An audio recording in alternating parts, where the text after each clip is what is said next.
Welcome to Storytime with Jake. Today I will be reading The Greatest Gift by Philip Van Doren Stern.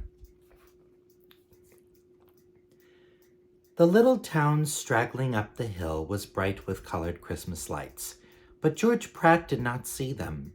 He was leaning over the railing of the iron bridge, staring down moodily at the black water.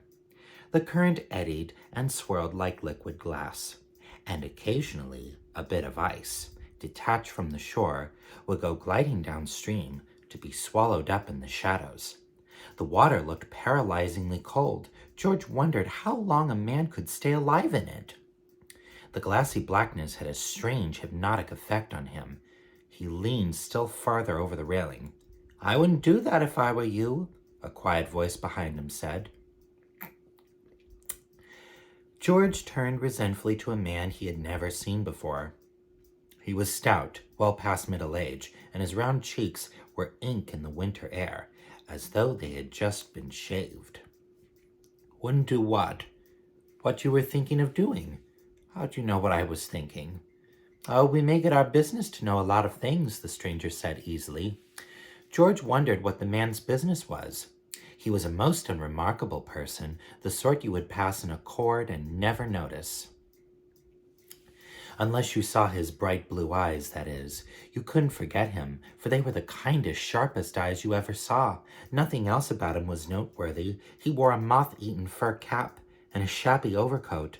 He was carrying a small black satchel, a salesman's sample kit, George decided. "Looks like snow, doesn't it?" the stranger said, glancing up appraisingly at the overcast sky. "It'll be nice to have a white Christmas. They're getting scarce these days, but so are a lot of things." He turned to face George squarely. "You all right now?" "Of course I'm all right. What made you think I wasn't?" George fell silent before the stranger's quiet face. The man shook his head. "You know, you shouldn't think of such things, and on Christmas Eve of all times, you've got to consider Mary, and your mother too." George opened his mouth to ask how this stranger could know his wife's name, but the fellow anticipated him. "Don't ask me how I know such things. It's my business. That's why I came along this way tonight. Lucky I did too." He glanced down at the dark water and shuddered. "Well, if you know so much about me," George said, "give me just one good reason why I should be alive." Come, it can't be that bad. You've got your job at the bank, and Mary and the kids. You're healthy, young, and sick of everything," George cried. "I'm stuck here in this mud hole for life, doing the same full work day after day. Other men are leading exciting lives, but well, I'm just a small-town bank clerk. I never did anything really useful or interesting, and it looks as if I'll never will. I'd just as well be dead. Sometimes I wish I were. In fact, I wish I'd never been born." The man stood looking at him in the growing darkness. "What was that you said?" he asked softly. "I said I'd wish I'd never been born," George repeated firmly. The stranger's pink cheeks glowed with excitement. "Why, that's wonderful. You've solved everything. I was afraid you were going to give me some trouble, but now you've got the solution yourself. You wish you'd never been born. All right, okay, you haven't." "What do you mean?" "You haven't been born. Just that. No one knows you. Why, you haven't even a mother. You couldn't have, of course. All your trouble's over. Your wish, I'm happy to say, has been granted. Officially." "Nuts," George snorted and turned away. The stranger caught him by the arm. "You'd better take this with you," he said, holding out his satchel. "It'll open a lot of doors that might otherwise be slammed in your face." "What doors and whose face? I know everybody in this town." "Yes, I know," the man said patiently, "but take this anyway. It can't do any harm, and it may help." He opened the satchel and displayed a number of bushes. You'd be surprised how useful these brushes can be as an introduction, especially the free ones. He hauled out a plain little hand brush. "I'll show you how to use it." He thrust the satchel into George's reluctant hands and began. "When the lady of the house comes to the door, you give her this and then talk fast. You say, 'Good evening, madam. I'm from the World Cleaning Company, and I want to present you with this handsome and useful brush absolutely free. No obligation to purchase anything at all.' After that, of course, it's a cinch. Now you try it." He forced the brush into George's hand. George promptly dropped the brush into the satchel and closed it with an angry snap. "Here," he said, and then stopped abruptly, for there was no one in sight. The stranger must have slipped away into the bushes growing along the riverbank, George thought. He certainly wasn't going to play hide-and-seek with him. It was nearly dark and getting colder. He shivered and turned up his coat collar. The street lights had been turned on, and Christmas candles in the windows glowed softly. The little town looked remarkably cheerful. After all, the place you grew up in was the one spot on earth where you could really feel at home. George felt a sudden burst of affection, even for crotchety old Hank Biddle, whose house he was passing. He remembered the quarrel he had when his car had scraped a piece of bark out of Hank's big maple tree. George looked up at the vast spread of leafless branches towering over him in the darkness. The tree must have been growing there since Indian times. He felt a sudden twinge of guilt for the damage he had done. He had never stopped to inspect the wound, for he was ordinarily afraid to have Hank catch him, even looking at the tree. Now he stepped out boldly into the roadway to examine the huge trunk. Hank must have repaired the scar or painted it over, for there was no sign of it. George struck a match and bent down to look more closely. He straightened up with an odd sinking feeling in his stomach. There wasn't any scar. The bark was smooth and undamaged. He remembered what the little man in the bridge had said. It was all nonsense, of course, but the non-existent scar bothered him. When he reached the bank, he saw that something was wrong. The building was dark, and he knew he had turned the vault light on. He noticed, too, that someone had left the window shades up. He ran around to the front. There was a battered old sign fastened on the door. George could just make out the words, "For rent or sale, applied James Silva, real estate." Perhaps it was some boy's trick, he thought wildly. Then he saw a pile of ancient leaves and tattered newspapers in the bank's ordinarily immaculate doorway, and the windows looked as though they hadn't been washed in years. A light was still burning across the street in Jim Silva's office. George dashed over and tore the door open. Jim looked up from his ledger book in surprise. "What can I do for you, young man?" he said in the polite voice he reserved for potential customers. "The bank," George said breathlessly. "What's the matter with it?" "The old bank building?" Jim Silva turned around and looked out the window. "Nothing that I can see. Wouldn't like to rent or buy it, would you?" "You mean it's out of business?" "For a good 10 years. Went bust. Stranger around these parts, ain't you?" George sagged against the wall. "I was here some time ago," he said weakly. "The bank was all right then. I even knew some of the people who worked there." "You didn't know a feller named Marty Jenkins, did you?" "Marty Jenkins? Why, George was about to say that Marty had never worked at the bank. Couldn't have, in fact, for when they had both left school, they had applied for a job there, and George had gotten it. But now, of course, things were different. He would have to be careful. "No, I didn't know him," he said slowly. "Not really, that is. I heard of him." "Then maybe you heard how he skipped out with $50,000. That's why the bank went broke. Pretty near ruined everybody around here." Silva was looking at him sharply. "I was hoping for a minute maybe you know where he is. I lost plenty in that crash myself. We'd like to get our hands on Marty Jenkins. Didn't he have a brother? Seems to me he had a brother named Arthur." "Art? Oh, sure, but he's all right. He don't know where his brother went. It's had a terrible effect on him, too. Took to drink, he did. It's too bad. And Hart and his wife, he married a nice girl." George felt the sinking feeling in his stomach again. "Who did he marry?" he demanded hoarsely. Both he and Art had courted Mary. "Girl named Mary Thatcher," Silva said cheerfully. "She lives up on the hill just beside the church." "Hey, where are you going?" But George had bolted out of the office. He ran past the empty bank building and turned up the hill. For a moment, he thought of going straight to Mary. The house next to the church had been given them by her father as a wedding present. Naturally, Art Jenkins would have gotten it if he married Mary. George wondered whether they had any children. Then he knew he couldn't face Mary, not yet anyway. He decided to visit his parents and find out more about her. There were candles burning in the windows of the little weather-beaten house on the side street, and a Christmas wreath was hanging on the glass panel of the door. George raised the gate latch with a loud click. A dark shape on the porch jumped up and began to growl. Then it hurled itself down the stairs, barking ferociously. "Brownie!" George shouted. "Brownie, old fool, stop that! Don't you know me?" But the dog advanced menacingly and drove him back behind the gate. The porch light snapped on, and George's father stepped outside to call the dog off. The barking subsided to a low, angry growl. His father held the dog by the collar while George cautiously walked past. He could see that his father did not know him. "Is the lady of the house in?" he asked. His father waved toward the door. "Go on in," he said cordially. "I'll chain this dog up. She can be mean with strangers." His mother, who was waiting in the hallway, obviously did not recognize him. George opened his sample kit and grabbed the first brush that came to hand. "Good evening, ma'am," he said politely. "I'm from the World Brush Cleaning Company. We're giving out a free sample brush. I thought you might like to have one. No obligation at all." His voice faltered. His mother smiled at his awkwardness. "I suppose you want to sell me something. I'm not really sure I need any brushes." "No, ma'am, I'm not selling anything," he assured her. "The regular salesman will be around in a few days. This is just, well, it's a Christmas present from the company." "How nice," she said. "You people never gave away such good brushes before." "This is a special offer," he said. His father entered the hall and closed the door. "Won't you come in for a while and sit down?" his mother said. "You must be tired walking so much." "Thank you, ma'am. Don't mind if I do."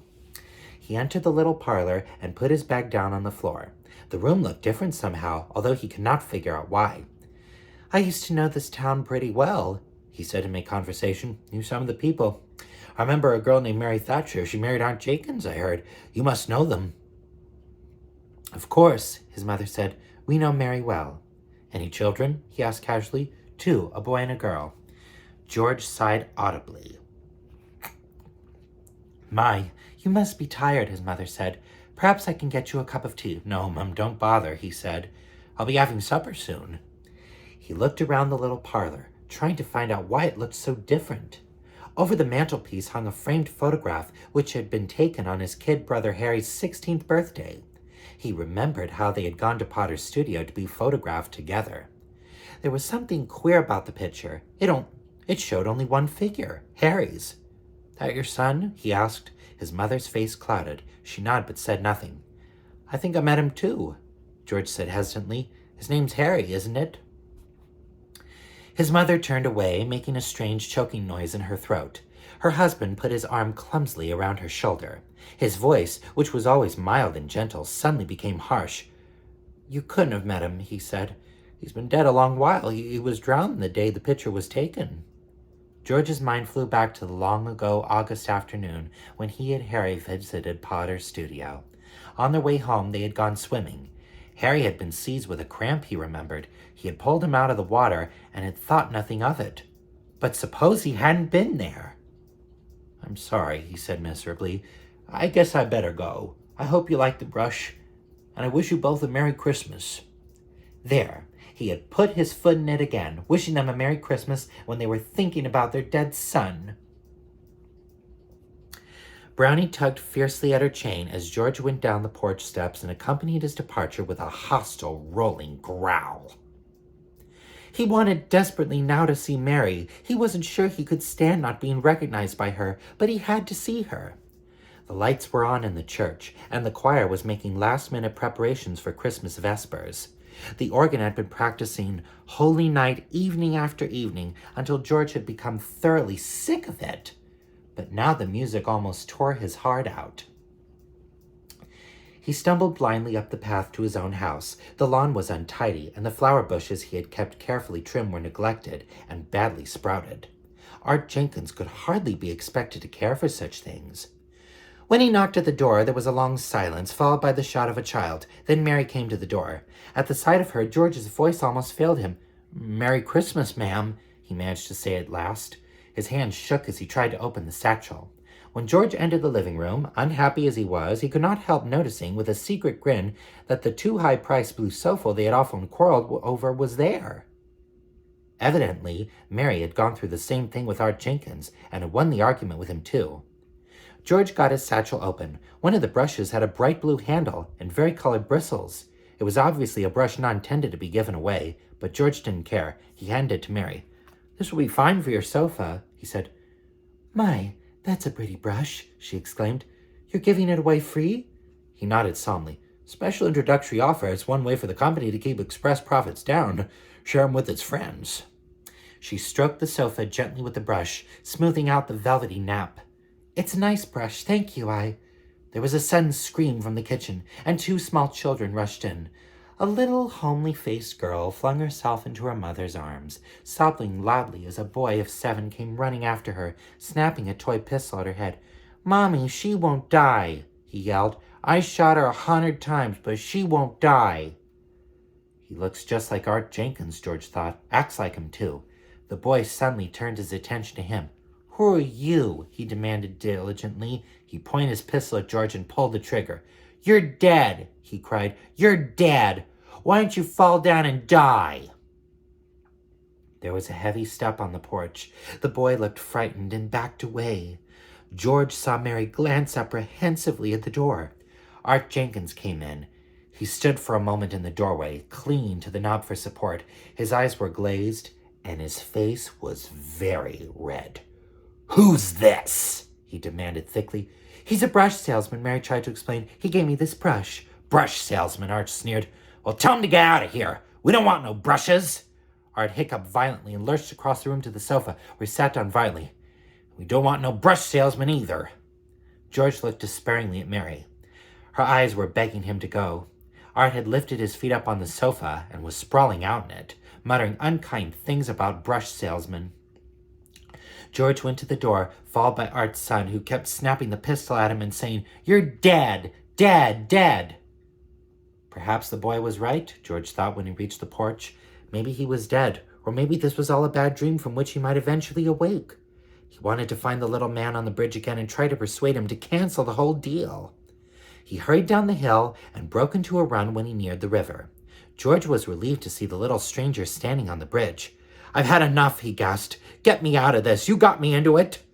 The stranger raised his eyebrows. "I got you into it. I like that. You were granted your wish. You got everything you asked for. You're the freest man on earth now. You have no ties. You can go anywhere, do anything. What more could you possibly want?" "Change me back," George pleaded. "Change me back, please. Not just for my sake, but for others too. You don't know what a mess this town is. You don't understand. I've got to get back. They need me here." "I understand right enough," the stranger said slowly. "I just wanted to make sure you did. You had the greatest gift of all conferred upon you, the gift of life, of being a part of this world and taking a part of it. Yet you denied that gift." As the stranger spoke, the church bell high up on the hill sounded, calling the townspeople to Christmas vespers. Then the downtown church bell started ringing. "I've got to get back," George said desperately. "You can't cut me off like this. Why, it's murder." "Suicide, rather, wouldn't you say?" the stranger murmured. "You brought it on yourself. However, since it's Christmas Eve, well, anyway, close your eyes and keep listening to the bells." His voice sank lower. "Keep listening to the bells." George did as he was told. He felt a cold, wet snowdrop touch his cheek, and then another and another. When he opened his eyes, the snow was falling fast, so fast that it obscured everything around him. The little stranger could not be seen, but then neither could anything else. The snow was so thick that George had to grope for the bridge railing. As he started toward the village, he thought he heard someone saying, "Merry Christmas!" but the bells were drowning out all rival sounds, so he could not be sure. When he reached Hank Biddle's house, he stopped and walked down to the roadway, peering down anxiously at the base of the big maple tree. The scar was there, thank heaven! He touched the tree affectionately. He'd have to do something about the wound, get a tree surgeon or something. Anyway, he'd evidently been changed back. He was himself again. Maybe it was all a dream, or perhaps he'd been hypnotized by the smooth, flowing black water. He had heard of such things. At the corner of Main and Bridge Streets, he almost collided with a hurrying figure. It was Jim Silva, the real estate agent. "Hello, George," Jim said cheerfully. "Late tonight, ain't you? I should think you want to be home early on Christmas Eve." George drew a long breath. "I just wanted to see if the bank is all right. I've got to make sure the vault light is on." "Sure it's on. I saw it as it went past." "Let's look, huh?" George said, pulling at Silva's sleeve. He wanted the assurance of a witness. He dragged the surprised real estate dealer around the front of the bank, where the light was gleaming through the falling snow. "I told you it was on," Silva said with some irritation. "I had to make sure," George mumbled. "Thanks, and Merry Christmas!" And he was off like a streak, running up the hill. He was in a hurry to get home, but not in such a hurry that he couldn't stop for a moment at his parents' house, where he wrestled with Brownie until the friendly old bulldog waggled all over with delight. He grasped his startled brother's hands and wrung it frantically, wishing him an almost hysterical Merry Christmas. Then he dashed across the parlor to examine a certain photograph. He kissed his mother, joked with his father, and was out of the house a few seconds later, stumbling and slipping on the newly fallen snow as he ran up the hill. The church was bright with light, and the choir and the organ were going full tilt. George flung the door to his home open and called out at the top of his voice, "Mary, where are you? Mary, kids!" His wife came toward him, dressed for going to church, and making gestures to silence him. "I've just put the children to bed," she protested. "Now they'll—" But not another word she could get out of her mouth, for he smothered it with kisses, and then dragged her up to the children's room, where he violated every tenet of parental behavior by madly embracing his son and daughter and waking them up thoroughly. It was not until Mary got him downstairs that he began to be coherent. "I thought I'd lost you. Oh, Mary, I thought I'd lost you." "What's the matter, darling?" she asked with bewilderment. He pulled her down on the sofa and kissed her again. And then, just as he was about to tell her about his queer dream, his fingers came in contact with something lying on the seat of the sofa. His voice froze. He did not even have to pick the thing up, for he knew what it was, and he knew that it would have to be a blue handle and vari-colored bristles. The end. Merry Christmas, everybody, and God bless. Remember, every time a bell rings, an angel gets his or her wings.